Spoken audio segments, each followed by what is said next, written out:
Señor esté con vosotros. y con tu espíritu. Lectura del Santo Evangelio según San Marcos. Gloria a ti, Señor. Jesús resucitó al amanecer del primer día de la semana.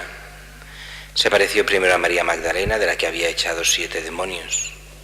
Ella fue a anunciárselo a sus compañeros, que estaban de duelo y llorando. Ellos, al oírle decir que estaba vivo y que lo habían visto, no la creyeron. Después se apareció en figura a 2 de ellos que iban caminando en una finca. También ellos fueron a anunciarlo a los demás, pero no los creyeron.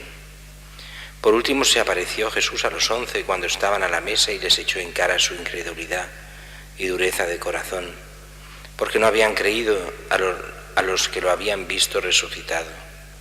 Y les dijo: id al mundo entero y proclamad el Evangelio a toda la creación. Palabra del Señor. Gloria a ti, Señor Jesús. Pueden sentarse. En el Evangelio vemos como resumen que hace el Evangelio de Marcos. Al final, después de la pasión y muerte del Señor, hace un resumen de las apariciones, y muy resumido, muy sintético. De hecho, sabemos que hubieron muchas más apariciones por los mismos evangelios, por los hechos de los apóstoles, por las cartas apostólicas. Pero ya va bien que en estos días de Pascua vayamos viendo los diferentes evangelios, cómo nos van explicando, aunque sea así sintéticamente, estas apariciones de Jesús, las dudas de los apóstoles, la recriminación del mismo Jesús por la falta de fe ante el testimonio de aquellos que lo han visto. Y eso nos lo podría decir también hoy a muchos. Si no creemos en la resurrección, hemos de creer en los testigos, y los testigos son los evangelios y la Iglesia desde la primera generación hasta nosotros.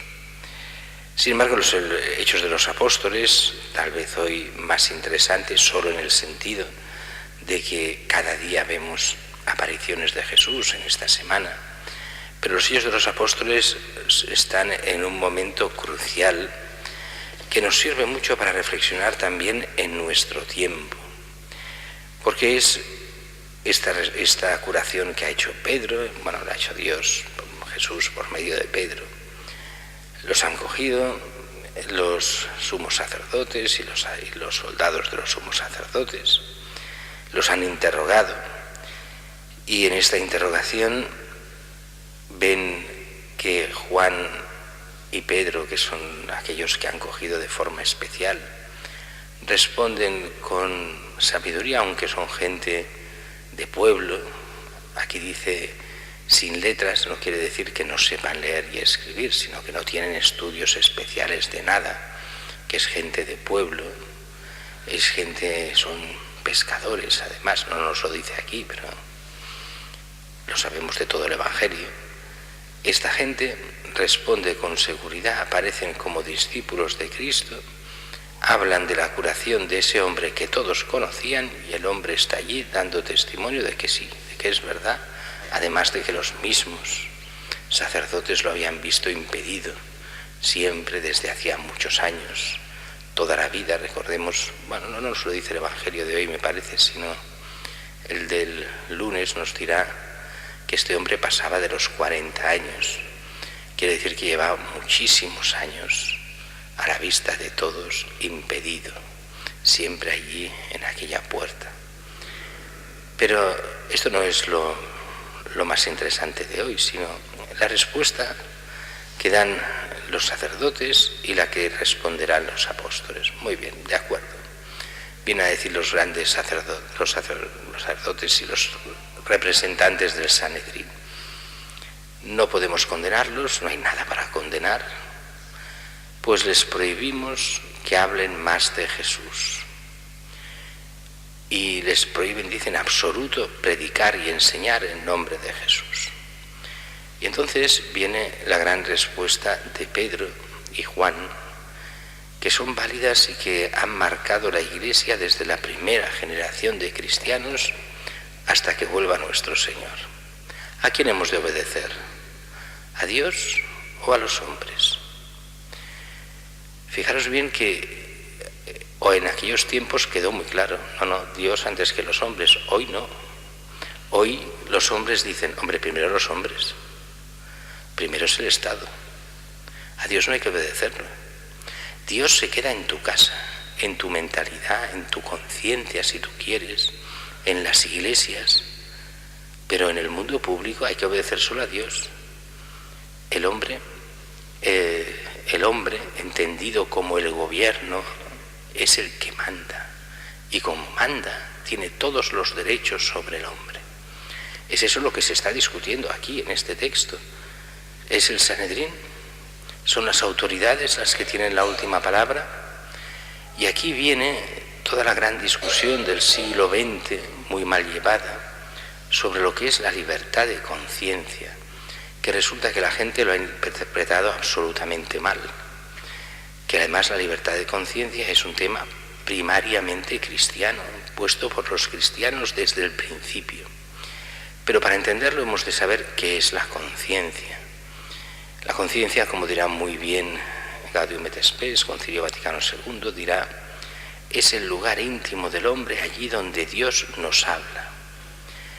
Dios nos habla a cada uno, aunque no nos demos ni cuenta, que es aquel que busca, Dios que nos busca a nosotros y nos impulsa a hacer el bien.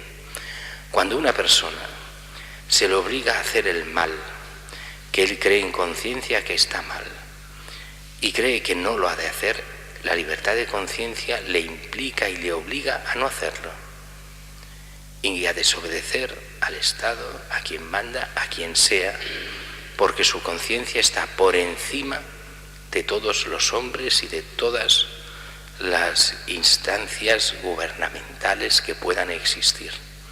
Eso es la libertad de conciencia. Pero la conciencia, también la Iglesia desde siempre dice, cuidado, la conciencia ha de ser recta.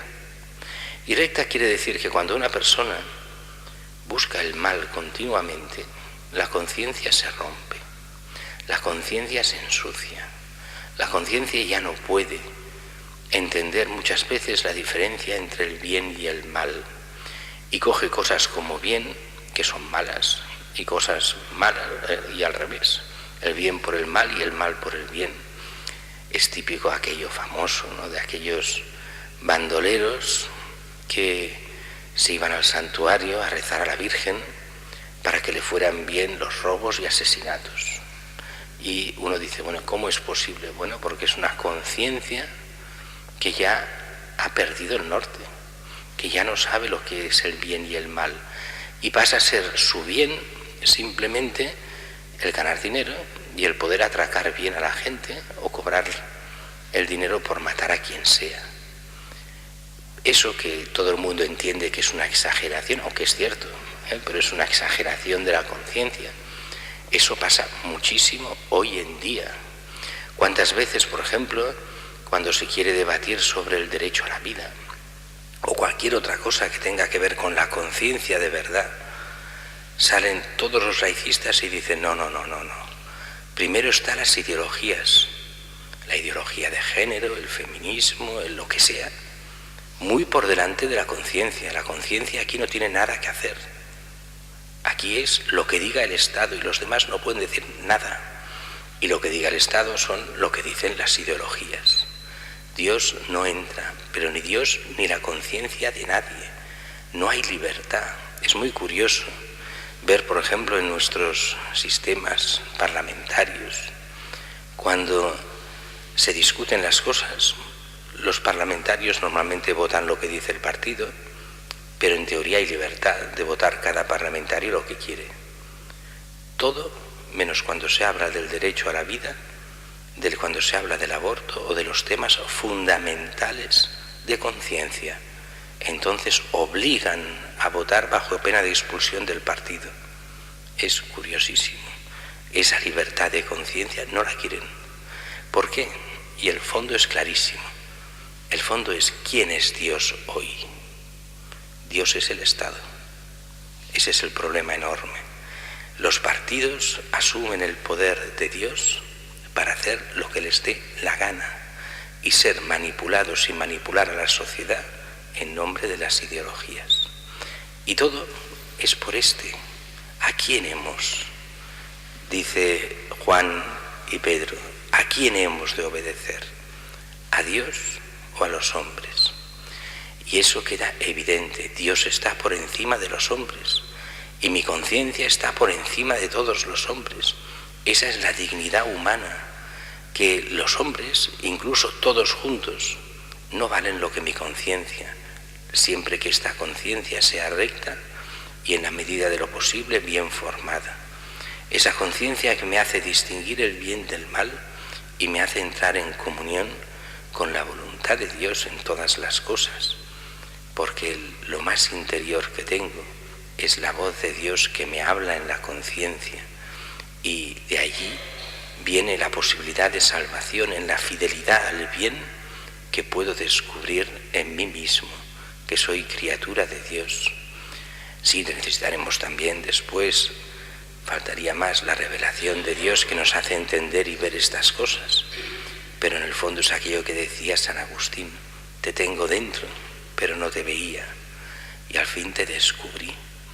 Es esa mentalidad plenamente cristiana que Dios siempre ha estado con nosotros y quiere desde dentro convertirnos, salvarnos y hacernos ver que la dignidad humana es impresionante, porque es la auténtica comunión con Dios nuestro Señor.